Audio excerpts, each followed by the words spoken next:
Good morning and welcome to Monday Mentor. Today is August 26th, 2013.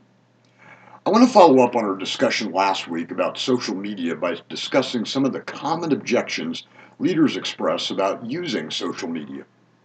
As we talked about last week, the primary platforms for social media include LinkedIn, Facebook, and Twitter. We were also very open about the potential risks associated with the use of these internet portals.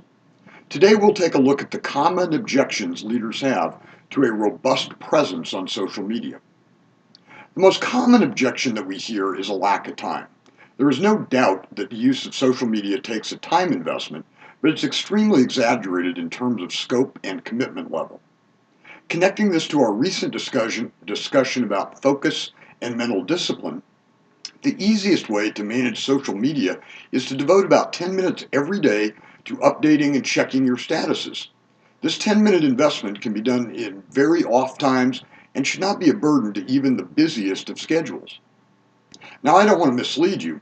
The 10 minutes is for updating and not setting up your initial presence. That will take you a little longer and may even require an hour or two of your time. The other major objection is the potential risk associated with a loss of privacy or stolen identity. Like the lack of time, this risk is largely avoidable with some common sense approaches. First, never use your home address or personal phone numbers. Only use work addresses and email addresses. Work email will tend to have a higher level of firewall protection from spam and phishing and weed out some of the invariable junk that you're going to receive. Also look at the privacy settings provided by the social media platforms. You can usually use their settings to mitigate unwanted views of your profile and most unwanted contacts. You can also disable some of the higher risk features like video chat and instant messaging.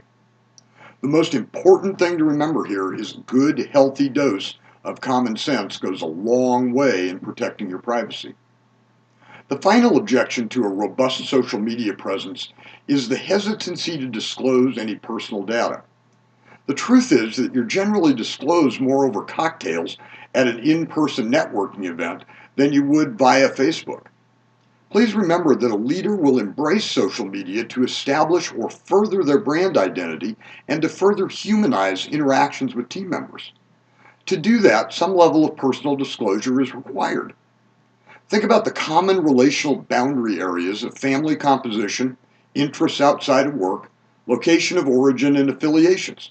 These are areas in which you would and should disclose during interpersonal interactions, and therefore should feel pretty comfortable in disclosing them in social media as well. It's okay that people know that you're from Wisconsin, enjoy boating, and do certain charity work. Beyond that, guard your political opinions, choice of adult beverage, especially when having more than a few of them, and any hobby that might be viewed as derisive or controversial in any nature. If you wouldn't talk about something in person, you may not want to disclose it on social media. So what the heck? Why not give it a try? Start with LinkedIn, that's the safest. Add a Facebook page, that's pretty benign as well. Post some pictures on Instagram and get a Twitter account. Have a great week, everybody, and I look forward to seeing you again on Monday Mentor.